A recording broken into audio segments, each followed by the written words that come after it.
talo yung mga magjowa. Mm. Kasi, di ba, mayroon tayong batas na kahit mag-asawa kayo, pag wala sa mood yung babae na makipag-sex, parang rape na siya. Kasi pipilitin mo yung asawa, yung babae.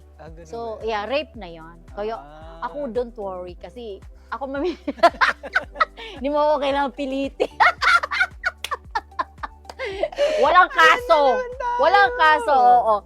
So, yun na nga. So, si Senator Robin Padilla naman, practical ang opinion niya. Ano ba yung opinion Ang opinion niya, paano naman kami mga lalaki, kung needs namin, kailangan namin, kunwari, parang umatake yung, di kasi makiliti eh. Kunwari umatake yung, ano tawag niyan, Englishin na naman natin. Ano ba yan? Ligido? Libido. O, sa Tagalog, kung magkakalibog, hindi ko ang hirap kasi mag-Tagalog, baka maano tayo. Kung yung matake yung init ng katawan daw ng lalaki, paano naman daw sila? Saan daw sila? Saan na nila dalhin? Pwede ipaipit sa pinto, ganon, siya, di ba? So yun ang nawala daw batas na ganon na paano kung ang lalaki naman ang magyaya tapos ayaw ng babae? So anong gagawin daw nila? So medyo na bash siya doon dahil nga parang sarili lang daw niya iniisip. Paano kung ang babae nag-aya, ayaw ng lalaki? Yun na nga. Parang lagi nilang sinasabi, pabor lagi ang batas sa babae. So, ang mga lalaki, like kunwari, di ba, ako na-bash din ako minsan kasi nag-show ako medyo medyo naughty talaga. So, bakit daw ang babae walang kaso? Bakit yung lalaki daw gagawa ng ganon? Wala, demandahan daw agad. So, yan ang ng mga tao na parang unfair daw lagi ang batas. Oo. So, hindi ko lang alam, ikaw, ano mo. Pag if ever na gusto mo, tapos ayaw ng tatalikod, ganon. Lambingin mo muna. Para ikaw pagbigyan. So, siguro, yun, depende siguro yan sa romansa. Baka naman mainit ang ulo ng babae, bigla mong sinusunod. Siguro bigyan mo ng pera. Ayun lang. Wala, pang-grocery mo bukas. Pang-bayad mo ng bills. Pang-shopping mo bukas. Sige.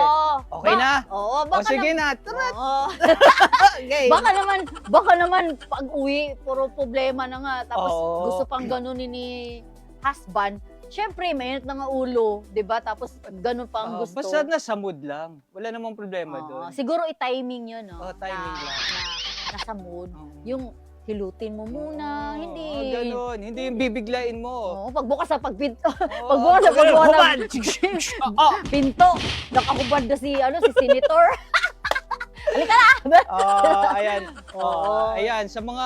May mga paraan naman siguro. Sa mga mag-asawa naman dyan, pag-usapan nyo muna bago gumawa ng kababalagan. Hindi mo yung kababalagan yun kasi may authority naman sila kasi kasal. Ano lang yung masarap yung, ano ka ba? Try mo kasi, minsan try natin. Ano lang, trip-trip lang. Ano yung next issue natin for today's video? Di ba tayo tapos? Hindi, joke lang. So anyway, yun na nga yung this week, yun ang napag-usapan na wala naman ako masyado. Yung siguro sinabi ni Senator, siguro ikaw naman bilang Miss Kay, ano yung opinion mo naman sa ganung problema? Mayroon naman talagang mood ang tao. Kahit naman lalaki, babae, may moods naman talaga. So matiming lang siguro na mait ang ulo. Kasi wala namang hihindi dyan, ang sarap-sarap kaya nun. Yan ang gift ni Lord yun na mararamdaman mo yung sarap.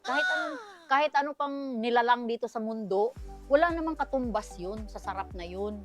Oo, real talk lang tayo. Real talk. Oo, pero mayroon lang siguro timing. Real talk ni Miss Kay. So kaso lang, wala pa talagang batas para sa mga lalaki. Siguro mga Muslim, kasi Muslim si Senator Robin Padilla, pwede siyang sa number 2, number 3, number 4. Kung hindi pwede si number 1, may option, number 2. Okay. Sa Katoliko, walang limit, only girls ang sa Katoliko. So, wag lang magpapahuli. Okay. So, yun lang.